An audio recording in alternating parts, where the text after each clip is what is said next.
یہ بچے نے کویسچن کیا تھا کہ انہوں نے منت مانی کہ اگر میری دعا قبول ہو گئی تو میں کھانا کھلاؤں گی. وہ دعا قبول ہو گئی لیکن انہوں نے کھانا نہیں کھلایا, تو کہتے ہیں منت تو پوری نہیں کی, کیا حکم شرع ہوگا؟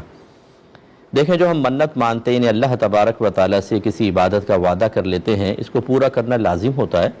لیکن اس میں دو صورتیں ہوتی ہیں کہ بعض اوقات منت جو ہوتی ہے وہ مطلقہ ہوتی ہے, یعنی اس میں کوئی ہم وقت کی قید نہیں لگاتے. اگر میرے کام ہو گیا میں ایک روزہ رکھوں گا, کب رکھوں گا یہ میں نے کوئی نشاندہی نہیں کی, تو یہ پوری زندگی اس کا وقت ہوتا ہے.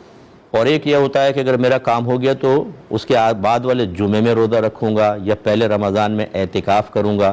یہ اگر مقرر کر لیا ہے تو پھر تو اس جمعے اور رمضان میں ہی اعتکاف کرنا ضروری ہوگا. ڈیلے کریں گے تو گناہگار ہوں گے, اگرچہ قضا اب بھی کرنی ہوگی.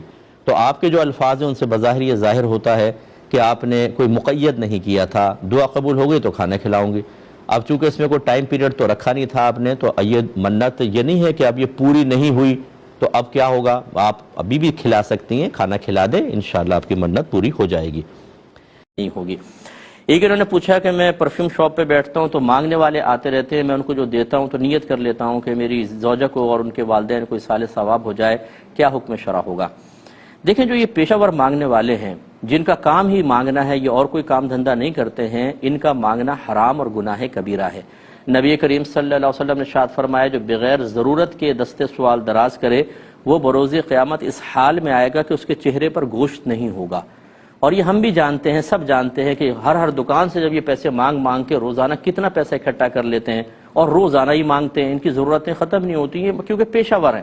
ایسے پیشہ ور کو تو دینا گناہ ہے, اور اس پر آپ یہ سمجھیں کہ شاید میں اس کو ایصال ثواب کر دوں, گناہ کو کیا آپ بھیجیں گے, ثواب تو ملا ہی نہیں آپ کو. اس پہ تو بلکہ اللہ کی بارگاہ میں توبہ کریں.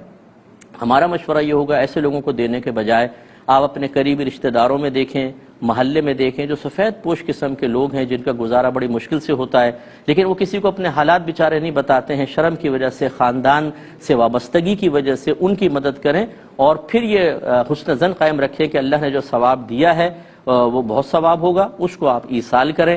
یہ ان کو نہ دیں پیشہ وروں کو, اس میں تو بلکہ آپ نیت کریں گے تو بعض صورتوں میں گناہ بھی ہو سکتا ہے. ایک مختصر سا بریک لیں گے, ہمیں یقین ہے آپ ہمارے ساتھ ہی رہیں گے. ایک یہ کہتے ہیں کہ جو ہمارا چھوٹا بچہ انتقال کر جاتا ہے تو کیا وہ آخرت میں اپنے ماں باپ کو پہچانے گا؟ تو جی بالکل پہچانے گا. اللہ تبارک و تعالیٰ بلکہ ماں باپ کی کفالت میں ان کو دے گا.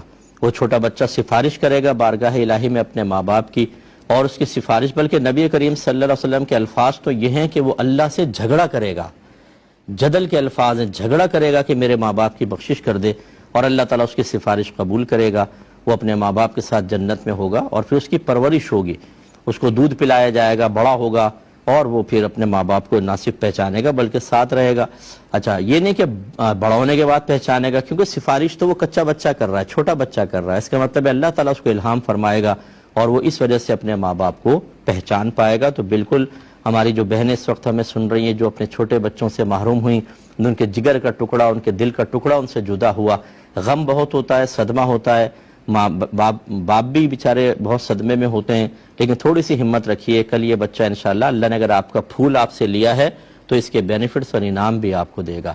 لیکن شرط اس کی یہ ہے کہ آپ مطلب بدتمیزی نہ کریں, اللہ کی بارگاہ میں الفاظ بغاوت ادا نہ کریں, ناشکری کے الفاظ نہ ہوں. آپ اللہ تعالیٰ کے کو خدا نہ خواستہ کوئی غلط لفظ نہ کہہ دیں کہ اللہ تو نے کیا ظلم کر دیا, تجھے میرے بچہ نظر آیا تھا, یہ کیسے ناانصافی ہے. اس طرح تو پھر ایمان بھی ضائع ہو سکتا ہے. پھر وہ بچہ کیا سفارش کرے گا اگر والدین کا ایمان ہی باقی نہیں رہے گا. تو اگر کسی نے اس طرح کے کوئی بدتمیزی کے جملے ادا کیے ہیں تو وہ تجدید ایمان کر لیں, تجدید نکاح کر لیں, دوبارہ نکاح کریں, دوبارہ مسلمان ہوں, کلمہ پڑھیں, باقاعدہ اللہ کی بارگاہ میں توبہ کریں, اور آئندہ زندگی میں تھوڑا سا احتیاط کی جائے.